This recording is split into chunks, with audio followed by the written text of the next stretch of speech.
Üdvözlök mindenkit! Ez itt a Digit Podcast. Személyi László vagyok, a Future-nál vezető partnere, és társam a krimiben Szekér Zoltán, az Audio & IT és a Sailing Hangar alapító ügyvezetője. Sziasztok, jó napot kívánok!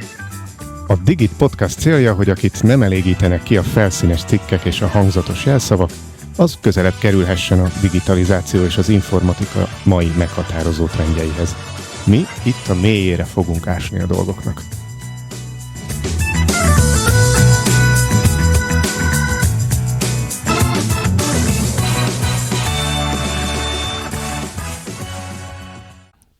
A mai alkalom kulcsfogalma a digitális érettség volna. Legutóbb Ágostonnal sokat beszélgettünk arról, hogy a vállalati digitalizációban ugye leginkább a munkatársakat kell szemügyre venni, vagy szem előtt tartani, hiszen ők a felhasználók, nekik kéne a képességnek meglenni, hogy az újabb és még több digitális eszközzel is elboldoguljanak, vagy ha éppen nem, akkor tudjuk, hogy hol a határ, vagy hol kell átgondolni, hogy biztos, hogy a 121. is kell, ugye erről is beszéltünk. Igen, a apokalipszis, erről beszéltünk. Igen, már az előző alkalommal is, Ágoston előtt is, meg Ágostonnal is, és hogy neki ugye van erre egy stratégiája, hogy Dexulit csinál, és akkor 4 különböző szinten tanítja a digitális képességeket, ahol megpróbálja motiválni az embereket, és azt találta ki, hogy hát mindenki valamikor szülő vagy az lesz, és akkor ezt a szülői szerepet nézzük meg digitális eszközök szempontjából. De engem azóta se hagy nyugodni az, hogy nem mindenki szülő, meg nem biztos, hogy mindenkinek ezt a szerepét föl tudjuk használni. Mi van azokkal, akiket ez pont nem fog még semmilyen módon sem motiválni arra, hogy a digitalizációval foglalkozzanak, és akkor itt képbe jött egy újabb téma. Vendégünk Horváth Richárd, akivel nekem személyesen van már egy korábbi podcastom, egy megjelenésünk, akkor egy másik cég képviseletében ült a podcast stúdióban, cybersecurity színekben, most viszont nem ez lesz, és ezzel kapcsolatban kérlek, Ricsi, mondd el, hogy mi az, amivel készültél, vagy beszéljünk, mert hogy nem tudom jól visszaadni, de tényleg. Hát a mai Pandora szerencéjéből az online családfakuttatás, mint lehetőség, rémálom, vagy végtelen foglalkoztató füzet témájával készültem, ami egy érdekes kísérlet, mert különböző IT érettségű emberek különbözőképpen fognak neki a témának, és attól függően, hogy mennyire jártasak az IT világában, vagy ők maguk csinálják meg az egészet, vagy outsourcolják olyan családtagoknak, akik egyébként macskás videókat posztolnának a Facebookra, ahelyett, hogy egy ilyen izgalmas témával foglalkoznának. A macskás videó posztolásához majdnem ugyanannyi egérkattintás szükséges, mint egy ők nagypapa felviteléhez a felhőbe. Ez az előző cégeinknél lévő kiberbiztonsági kollégáknak nagy százalékától tudom, hogy vannak favágós videók. Végig is néztünk több favágós videót. Ebből a szempontból például a családfát tudnád alkalmazni a fa beszállító értéklánc teremtésre, hogyha arról van szó? Ez egy kiváló kérdés, felírom, és a következő alkalomra felkészülök egy jó válasszal. Igen, a kulisszatitkokhoz tartozó dolog, hogy ezzel a kérdéssel nem készítettük fel a vendégünket. Még azért Richárdról mondjunk el annyit, hogy ő digitális szakértő, és hát korábban volt egy hatalmas cégnek, az Intelnek a szóvivője is élete során, és ma pedig a szórakoztató elektronikai ipar egyik híres márkáját képviseli, úgyhogy azt gondolom, hogy a tömegek által használható digitális eszközökről azért alapból szakmailag is van egy tudása, de most itt valóban peremterületre megyünk mi is, meg igazából ő is, mert abszolút semmi köze ennek a témához, azokhoz a cégekhez, ahol ő dolgozott. De tényleg azt látjuk, hogy nagyon sok munkatárs egy cégnél személyes célokra rengeteget használ digitális eszközöket, most már leginkább mobiltelefonon, az e-mailektől az eseményeken át tényleg a favágos videókig, de a nagy részük nem foglalkozik azzal, hogy ennek milyen biztonsági beállítási következményei vannak. Nem beszélve arról, hogy nem foglalkozik azzal, hogy ennek a céges folyamatbeli párját megértse, meg megtanulja jól használni. És akkor, ahogy így beszélgettünk a készület idején, az derült ki, hogy lehet, hogy ez a családfás vonal, ez van annyira megmozgató erejű, van annyira magába szippantó dolog, hogy ezen keresztül esetleg lehet őket érzékenyíteni. Motiválni és érzékenyíteni. Igen. Én is, ha úgy vesszük, teljesen véletlenül csöppentem bele az online családfák világába. Én 1999-ben füzet, tehát papír alapon, illetve offline alapon kezdtem el összeírni a akkor élő idősebb rokonok elbeszélése alapján, hogy ki mit csinált a felmenőink közül. És 2008-ban hívott meg egy távolabbi rokon, tehát aki nem is vér szerinti rokon, hanem az egyik rokonomnak a férje. Van egy ilyen, és nézzem meg. És tulajdonképpen teljesen olyan volt, amikor megláttam az egésznek a struktúráját. Nyilván akkor már az Intelben dolgoztam, és egy csomó ilyen biztonsági beállítással találkoztam, hogy mennyire elmésen van kitalálva. Hogyha visszagondolunk a sok-sok ezer évvel ezelőtti állapotra, amikor valaki felfedezte a tüzet. Ugye azt nem posztolta ki a blogjába, hogy így kell tüzet csinálni, kedves szomszéd törzs, akkor holnap fáklyákkal pusztítsatok el minket, hanem az ő titka volt. Na most a családfában, hogyha valaki megcsinálta ezt egy füzetbe, és berakta a fiókba, akkor ő tud róla, ő örül, a többiek pedig gyanútlanul élik tovább az életüket.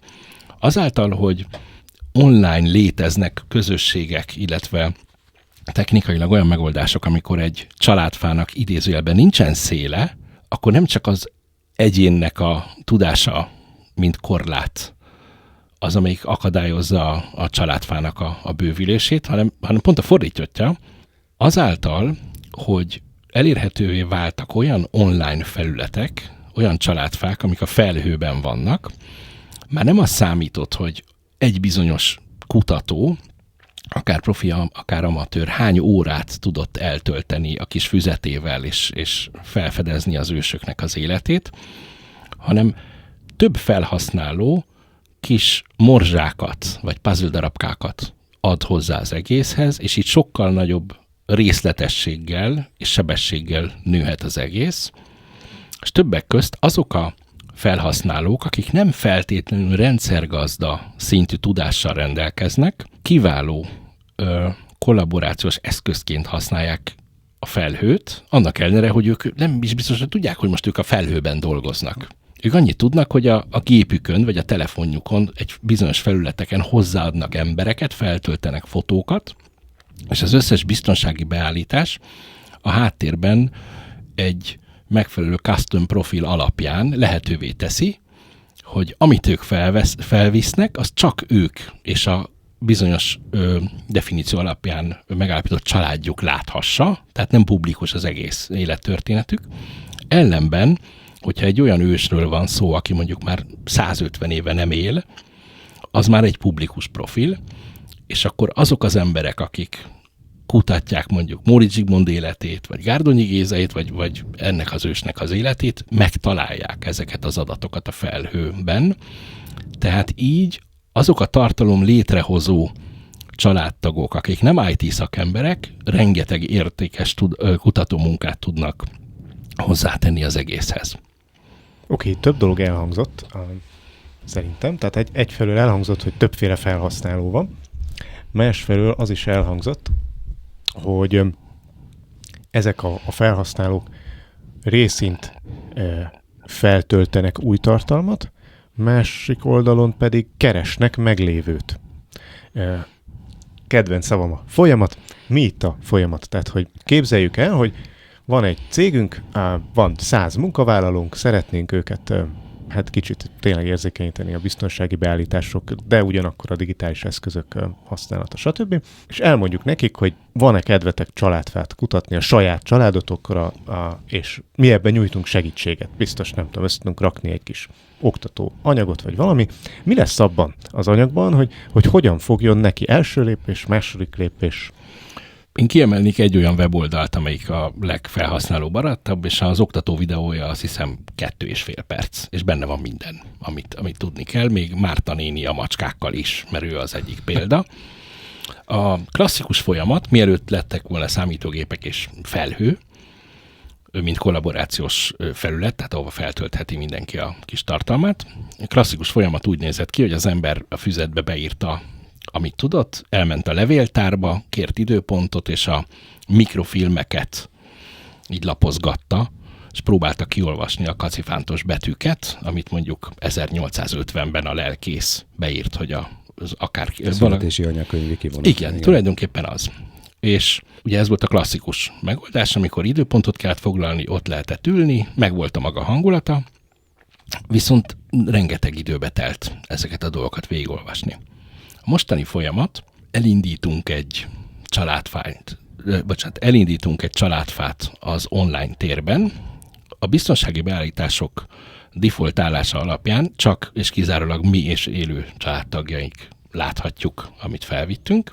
Tehát, hogy gyakorlatilag úgy indul, mint egy megosztott dokumentum Mint az egy írása, hogy én nyitok egy családfát, oda beírok, nem tudom, 3 embert most az egyszerűség kedvéért, magamat, anyukámat, meg apukámat. Igen. És utána elküldöm ezt az anyukámnak mondjuk, hogy akkor megosztom vele, és ő láthatja, meg én láthatom. Egy Így linket van. küld? Vagy Úgy működik, ha a fába az adott személyhez, hát megadunk adatokat, mikor született, mondjuk hol született, meg nyilván a nevét, és beírhatunk alá egy e-mail címet. És megnyomjuk az invite, vagy meghívás gombot, ő kap egy e-mailt, hogy az ő saját gyermeke meghívta egy online családfába, és akkor jobb esetben átszól a másik szobából, hogy mi ez, fiam.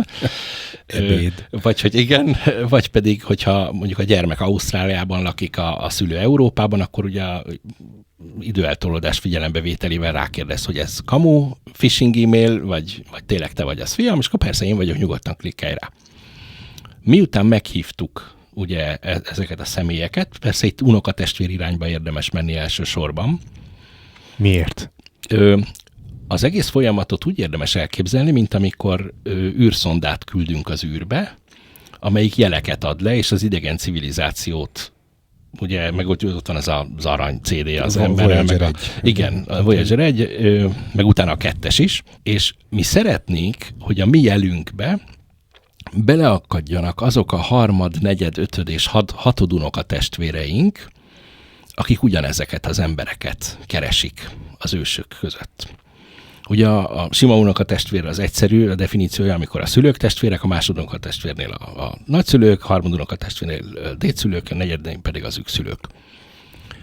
Általában az én tapasztalataim alapján én azt mondanám, hogy negyed unokatestvérig tudunk elmenni ezzel az online családfa megoldással. Tehát felmentünk a geni.com nevű oldalra, teljesen ingyen elindítjuk a családfát, felvisszük a szülőket, nagyszülőket, meghívjuk az unokatestvéreket, és mindenkinek csak annyit mondunk, hogy kedves rokonok, vigyetek fel valamennyi adatot, amennyit gondoltok. Az igazi célunk az, hogy hozzájussunk azokhoz a régi fotókhoz, amikhez jelen pillanatban nem férünk hozzá. Nézzünk egy konkrét példát. Ha van egy olyan ősünk, aki mondjuk 1870-től élt 1930-ig, akkor legnagyobb valószínűséggel róla életében 3 vagy 4 fotó készült. Hát igen, valóban nem szervizték magukat teljes mértékben. Tehát ott ilyen katonakori lehet az esküvő. Esküvő, katonakor és valamiféle rendezvénynek a művelődési ház előtti összehívott csoportkép. És igen. Illetve a nagy család csoportképe. Igen, így van. Igen. És mondjuk, hogy a nagy család... familias fotó. Igen, hogyha a nagy család csoportképet nézzük, akkor bajszos, kalapos, olyan akkori díszes csizmás emberek állnak egymás előtt. József, Mihály, János és Imre. Teljesen egyformán néznek ki. Az egyik a mi ősünk, a valamelyikek pedig a testvérei.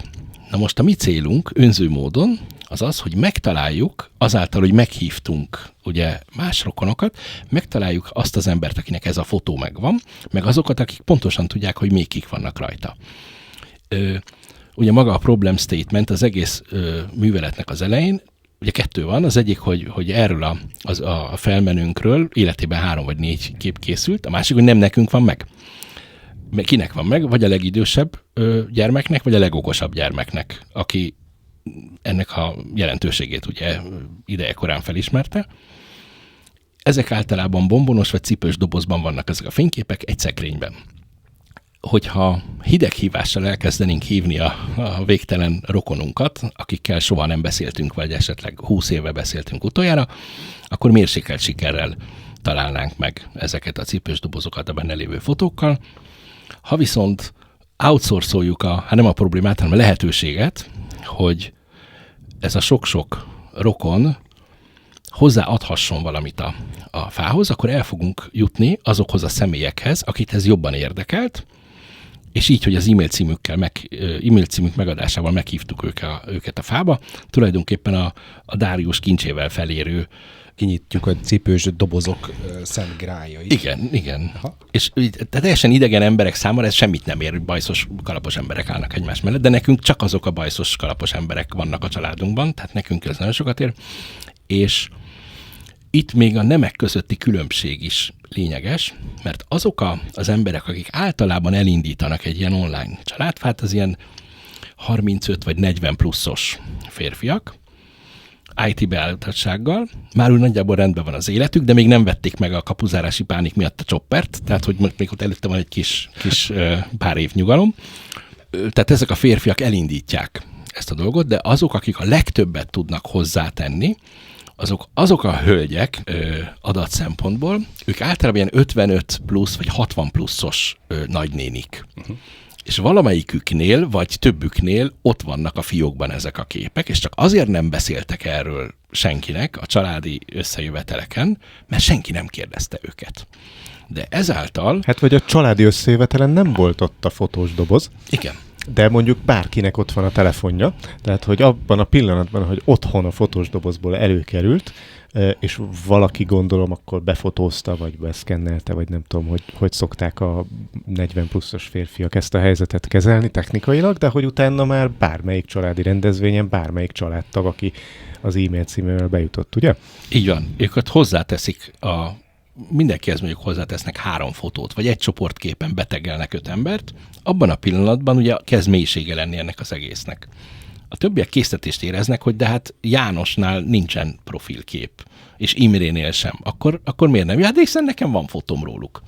És onnantól tulajdonképpen egy olyan snowball, olyan láncreakció indul el, amikor, hát ez a FOMO effekt, a fear of missing out, hogy én kimaradok, én bénám vagyok, nekem nincsen fotóm a nagymamáról. Ez egy challenge-eled, hogy ebből a szempontból egy versenyhelyzet keletkezik, és akkor ebben kezdik el megosztani a dolgot? Igen, és viszont rettenetesen élvezik ezek a rokonok, mert hogy tulajdonképpen ugyanazzal az energia befektetéssel, amennyivel macskás fotókat osztanának meg egymással a Facebookon, olyan dolgokat találnak, ami mindenki számára izgalmas, és akkor tulajdonképpen egy ilyen ígérd meg, hogy csak heti 20 percet foglalkozol a témával, jó? Mert hogy a virágokkal foglalkozni kell kint, és lesznek emberek, akik megígérik, és 0 percet fognak vele foglalkozni, de az ő testvérük, vagy az unokatestvérük, ő megoldja, beszkenneli, bedigitalizálja, feltölti, felhívja az idős nagymamát, vagy a nagymamának a testvérét, elmegy a diktafonnal,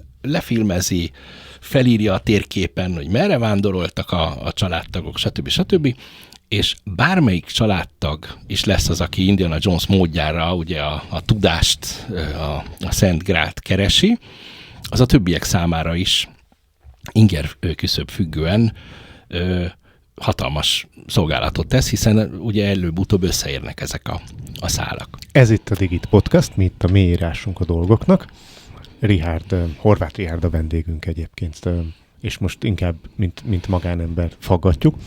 Te hány éve kezdted ezt a családfaépítést, és most így kb. Hány embernél jár az a családfa? Hát én 24 éve kezdtem, mert ugye 1999-ben teljesen analóg módszerekkel, tehát füzet.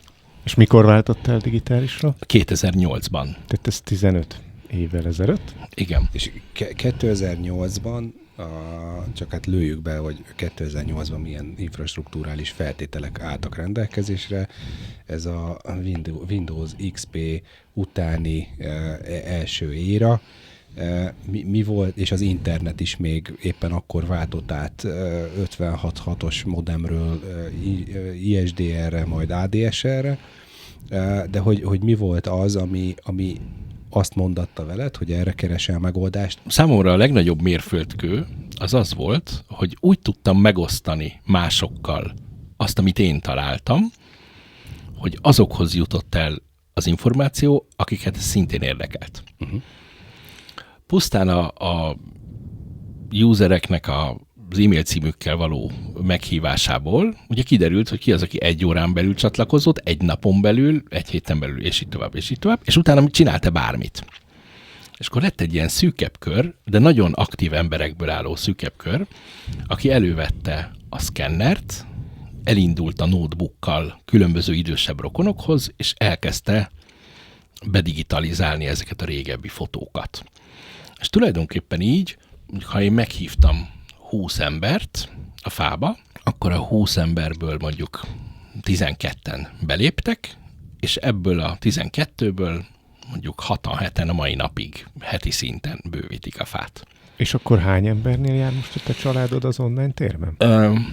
Ehhez 2 dolgot kell még definiálni, hogy hol van a családnak, a családfának hol van a széle. Hogyha a www.geni.com oldal logikáját nézzük, akkor a fának nincsen széle, mint hogy az emberiségnek sincsen széle, hogy te már nem. A geni.com oldalon a nagy fa 177 millió embert tartalmaz. Nyilván itt nem mindenki vérszerinti rokona egymásnak, de előbb-utóbb összekapcsolódtak a nagyfába. Ezen kívül több ezer, 200-300 vagy 1000 emberből álló fa van, de valamiért még nem kapcsolódtak bele a nagyfába, mert még nem volt egyezés. Hogy lehet egyezést találni, erre később visszatérünk, mert ez már ugye IT szempontból egy mesterséges intelligencia keres a háttérben, és szól nekünk. Szerintem rá is térünk egy picit arra, hogy azért nem véletlen az, amiben ez a családfa kutatás, és azért a Digit Podcast, mert a mélyére ásunk, annak is, hogy több dimenzióban hogy tudjuk megközelíteni, akár egy családfa kutatásból kiinduló adatfeldolgozást és a hozzátartozó keresési feltételeket, amire általában nagy cégeknél is szükség van, amihez a mesterséges intelligencia is jó. Igen, nagyon jól összefoglaltad. Ugye nekünk vagy van egy nagy fánk, amiben 177 millióan vagyunk, és még egy csomó kisebb fa, ami majd becsatlakozik, vagy a másik megközelítés, ez a myheritage.com nevű oldalé, ez az én fám, én csináltam, nem engedlek be, csak ha nagyon szeretnéd, és akkor is csak megnézheted, és nem szerkesztheted. Ez a füzetben csináltuk, és bezárjuk kulccsal a fiókunkba.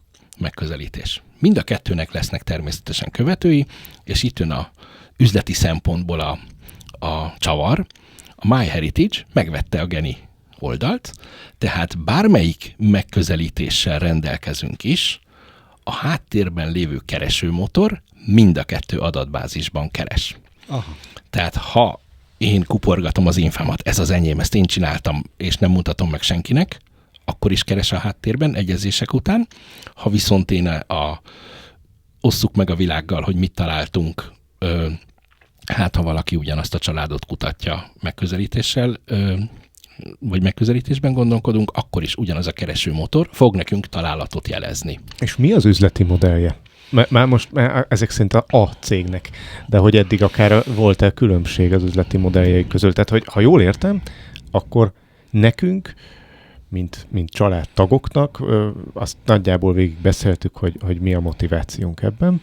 Mi a motiváció annak, aki ezt a digitális szolgáltatást mellé rakja, és elvileg ez nekünk ugye hozzátesz, erről is egy kicsit azért beszéltünk. Neki miért jó? Neki azért jó, ugye tudjuk, hogy mi mindig az adatainkkal fizet, akár egy ilyen Tesco klubkártya esetén, akár más helyszínen, mi az adatainkkal fizetünk. Azáltal, hogy a Geni engedi, hogy végtelen profilt vigyünk fel ingyen, ezáltal még attraktívabbá válik az ő szolgáltatása, miszerint a keresőmotor egyre több profilban fogja az egyezéseket keresni, és ezt egy ilyen havi Netflix árban nyújtja. Tehát van egy előfizetői modell, mi választhatunk, hogy mi megcsináltuk ingyen a fát, ott hagyjuk, és nem folytatjuk tovább. Nyilván ilyenkor a családtagok egyeztetnek, és az egyik ember előfizet havi Netflix áron erre a Geni háttérben kereső szolgáltatásra, és várja az egyezéseket, mint amikor a Voyager 1-est, 2-est elküldtük. Hogyha mindenkit Kovács Ferencnek hívnak a fánkba, akkor végtelen egyezésünk lesz, de nem lesznek relevánsak, mert a telefonkönyvben 82-ben is 6 oldal volt a Kovács Ferencek száma. De ha az olyan Kovács Ferencet nézzük, akinek Rozgonyi Mária volt a felesége, és 1892-ben született Dunaföldváron, belőlük kevesebb van, És ha ilyen kontextusban nézzük, akkor releváns lesz az a találat, amelyik ezt a profilt adja fel nekünk, és nyilván amikor rákapnak a felhasználók az ízére, akkor különböző extra szolgáltatásokat is meg szeretnének vásárolni, amik rendelkezésre állnak pénzért, de ugyanaz a dolog rendelkezésre áll ingyen is a mormonoknak az oldalán. A mormonok nem szeretnének pénzt keresni ezzel. Most egy picit sok mindent mondtál el, és ki tudnád egészíteni, hogy például mik azok a úgymond pluginok, amiket meg lehet vásárolni, illetve most egy felekezett nevet említettél, ami nekem asszociáció, de hogy most jól értem, hogy mint mormon egyház felekezet, igen, akik ezt ingyenesen ugyanazt a pluginnal együtt odaadták? Igen, van egy olyan küldetése a mormon egyháznak, ugye, hogy mindenkit összeírnak, aki élt, meg most él, meg korábban élt. Ez nekik egy küldetésük, ők a 1909, 2000 előtt éppen hogy végig mentek az országokon, és pénzügyi segítséget ajánlottak a levéltáraknak, azt mondták, hogy adunk itt egy jelentősebb összeget, hogyha bedigitalizálhatjuk az összes anyakönyvet, ami papíralapú, egy példányt itt hagyunk az adott országnak, egy példányt visszaviszünk Salt Lake Citybe. Egy digitális példányt. Digitális példányt, igen. Ennek az eredményeként tudunk így scrollozva keresni a levéltárakban. Magyarországon, Lengyelországban, Észtországban és így tovább. Ők azáltal, hogy befektettek ebbe a technológiába, és eltöltöttek éveket a régióban. Most már 20 évet. Igen. Lehetővé tették azt, hogy nem csak nekik van meg, hanem mások számára is, tehát nem kell időpontot foglalnunk a levéltárba, hogy ott 4 órán keresztül olvasgassuk a kacifántos betűket, hanem ezt akár online meg lehet tenni. www.familysearch.org nullába kerül, ugyanazokat a kacifántos betűket tudjuk olvasni, és abban is van kereső. Teljesen ingyen. Mik azok a többletszolgáltatások, ami miatt a türelmetlen emberek azt mondják, hogy de nekem akkor is a Geni kell, vagy akkor is a myheritage.com oldal kell. Vannak olyan módszerek, hogy ábrázoljuk a fát. Hogyha a stúdió falait szeretnénk beteríteni, mondjuk az én felmenőimmel, akkor ezt gond nélkül a print funkció megnyomásával meg tudnánk tenni, hiszen oldalirányban nagyon széles lesz. Ha szeretnénk a 8 féle ábrázolási mód közül választani, ezt megtehetjük, akár a Geni oldalon, akár a MyHeritage oldalon. A Family Search nem erre van kitalálva, tehát azt ki kell exportálni, azt az úgynevezett get.com fájlt, és akkor berakjuk egy másik programba, és azzal nyomtatunk a helyi nyomtató partnernél. Tehát a mormon egyház segítségével ingyen is egy csomó mindent meg lehet csinálni, de jobban kell érteni hozzá. Ha viszont átlag felhasználók vagyunk, akkor vélhetően Netflix árban a Genire fizettünk elő, vagy Netflix plus HBO Max a havidíjért cserébe a MyHeritage-re. Kb. Ezek a legvalószínűbb útvonalak.